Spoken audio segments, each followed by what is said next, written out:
So yan guys, so ito yung Mio Gravis. Grabe. Kubaran natin guys. Ito yung problema guys, oh.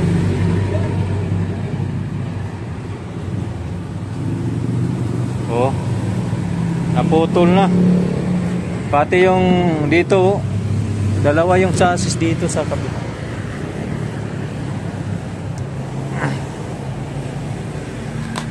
Yari, naputol na.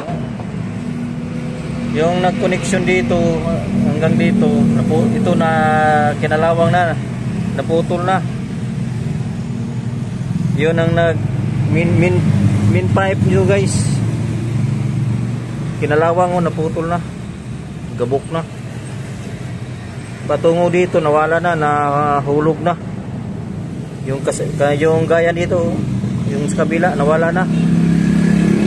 Buti na lang dito hindi pa naputol.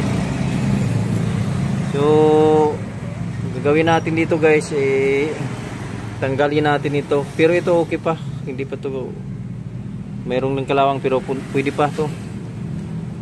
Palitan natin ito ng solid na round bar, yung malaki, yung 1 inch in diameter. Ayun, no? Ngayon lang ako naka-repair ng Gravis, Mio Gravis, lumang model. Hindi natin malagyan ng ibang chassis kasi nandito yung tangke. Hindi tayo maka-additional ng chassis, oh, na napakasikip. Oh. Puro pwede dito, oh. Lalagyan siguro natin dito ng isa para mayroong makaalalay. Dito rin, oh, pwede rin dito, mayroon pa mang kaunting space dito. Dito siguro tayo mag-connecta hanggang dito. Dito natin i-welding sa kanya, oh, dito, oh. Saka dito. So gawin natin tatlo yung chassis natin ilagay. Tatlo na. Dagdagan natin ng dalawa. Yung original niya, ito. Tsaka dito, dagdagan pa natin dito ng round bar para mayroon magkaalalay. So okay guys, kubaran muna natin to.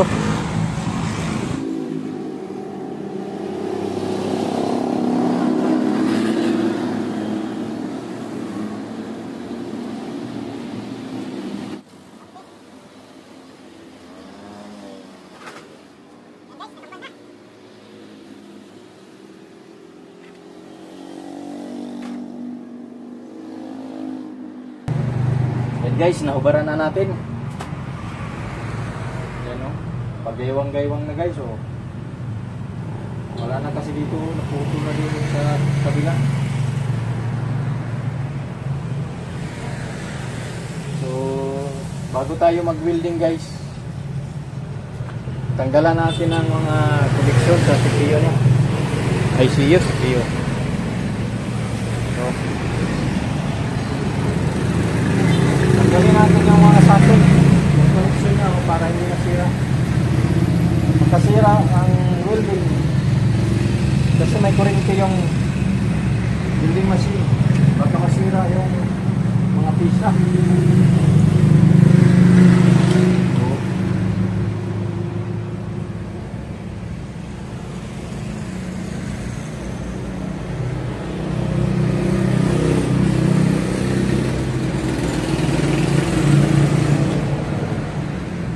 Guys, disconnect na guys.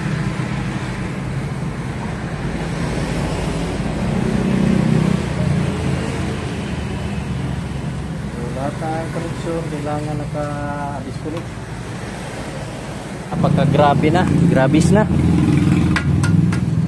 Oh.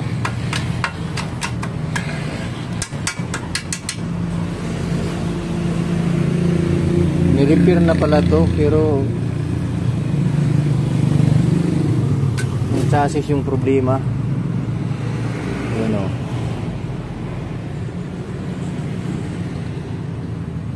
I-disconnect na yung linya ng kuwan sa side stand.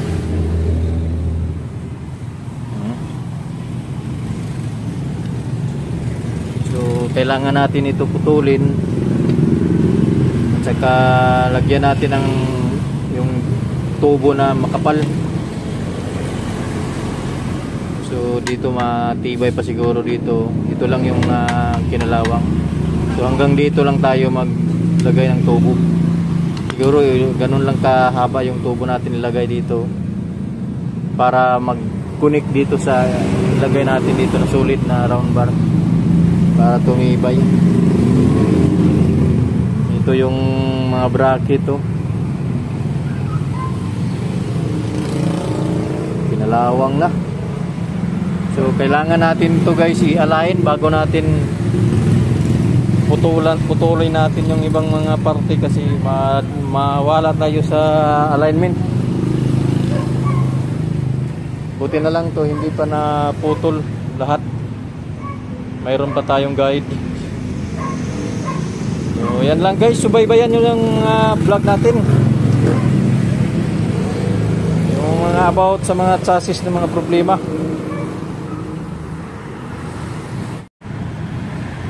So yan guys, na-align na natin yung chassis na naputol. So nabalik na sa kanyang ito medyo hindi to mahirap kasi nandyan yung guide oh. Pag magtapat lang yung naputol, wala nang problema, align na yan. Yung mahirap yung naputol na yung chassis saka kinalawang na wala kang guide. So yan ang mahirap i-align, pero ito okay lang. Madali lang. I-welding muna natin. So pagtingin natin medyo manipis na putulin na natin, pero kailangan natin i-spot bago natin putulin kasi maglagay pa tayo ng mga bracket dito. Mga bracket. Lagyan natin para hindi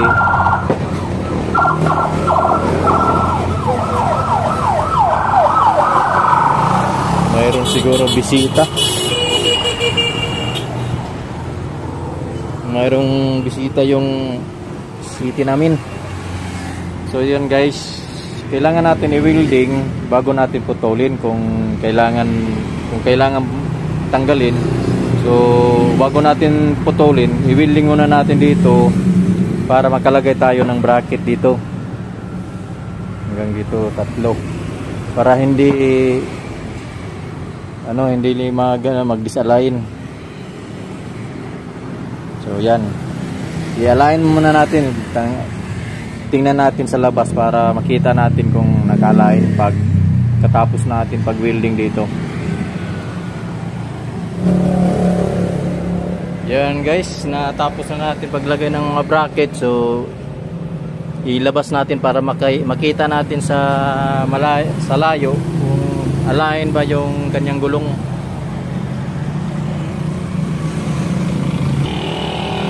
So yun guys, nalagay na natin sa labas yung motor.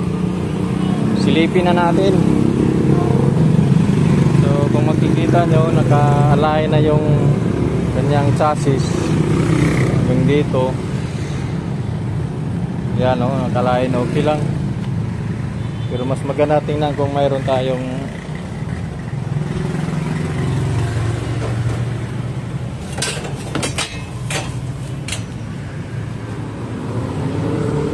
yan. Gamitan natin guys ng tubo para makita natin kung naka-align talaga yung chassis niya. Yun.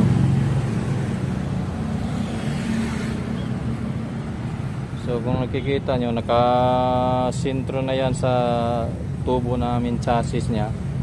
Saka dito nakasintro. So align na sila guys kasi kaunti lang yung na-disalign kanina. Naibalik kasi natin yung naputol niya. So kung titingnan natin sa malayo, mas maganda matingnan natin sa malayo kasi makikita natin yung alignment ng chassis at saka yung gulong. So yan o, makikita nyo naka-align na talaga yung chassis nya. Depende sa camera yung yun guys. So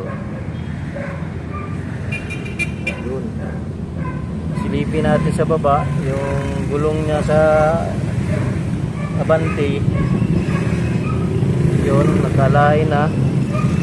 At saka sa chassis, sa manubila, yan sa ibabaw. So nakalain na yan guys. Hindi tayo nahirapan dito. Hindi gaya nung unang nakaraan na vlog natin, nahirapan talaga ako yun. So ito hindi, madali lang. Siguro madali na itong matapos natin.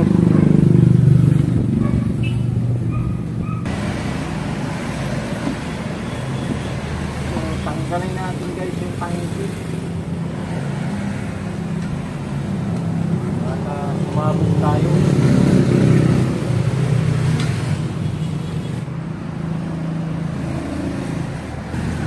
So ito yung tubo natin na palaging ginagamit, oh. Malapit nang maubos. Ayos guys, kasya.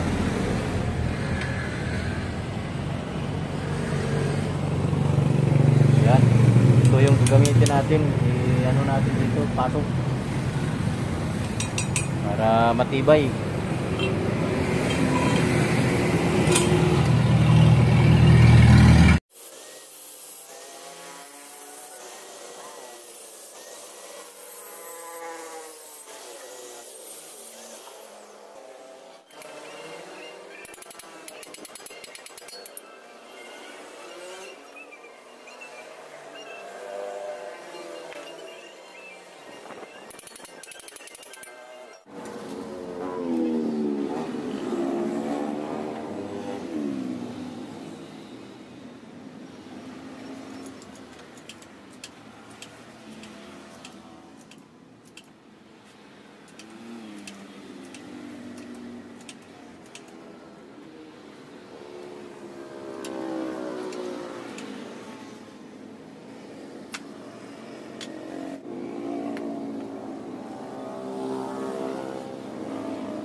So yan guys, dito i-welding na natin yung gi-bend natin na round bar. So i-spot natin at saka i-pull weld sa magkabila. So i-ano lang natin yung video natin fast forward kasi matagalan tayo kung lahat ng video i-ano natin i-upload matagal. So medyo kung sa Bisaya pa laay tanawon, mo skip dadon ka mo. So yan guys, madali lang, lakturun tara kanini nato video para madali. Okay guys, tapos na yung ni-repair natin na Mio Gravis. So ito yung ginawa natin, no. Nilagyan natin dito ng solid round bar. So yung original niya is tubo na dimidya. So ang ginawa natin, pinalitan natin ng solid 1 inch diameter or 30 mm siguro ni. So hanggang dito, kasi yung original niya din tubo hanggang dito lang. Dito, so ang sa ating ginawa dito hanggang dito para mas matibay yung banda dito. So kailangan natin isagad dito kasi pag dito lang, dito naman na porsyon ang mapuputol. So sinagad na natin dito sa kanyang swing arm dito guys. So mas matibay na to. At saka dito pinutol natin yung kinalawang dito sa baba. Nilagyan natin ng tubo na makapal para mas matibay doon yung ating round bar magkonekta. So tibay na yan guys. So dito guys, yung nabulok dito, yung kinalawang, ginating natin dito at pinagdugtungan natin ng tubo. At saka nilagyan din natin ng round bar dito sa ilalim para mas tumibay. So ito yun guys, yung ginawa natin.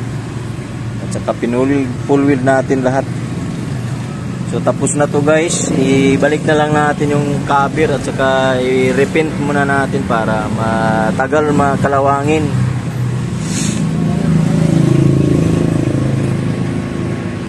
Yan guys, ipinta natin.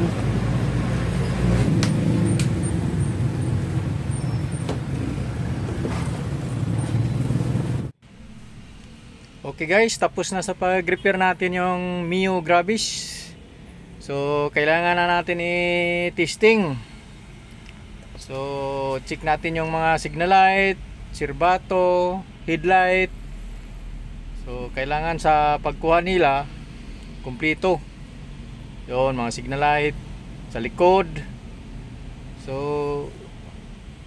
kailangan i-check natin kasi ibabalik yan pag hindi kumpleto, kasi pag dala na sa atin kumpleto yung mga signal light at saka headlight.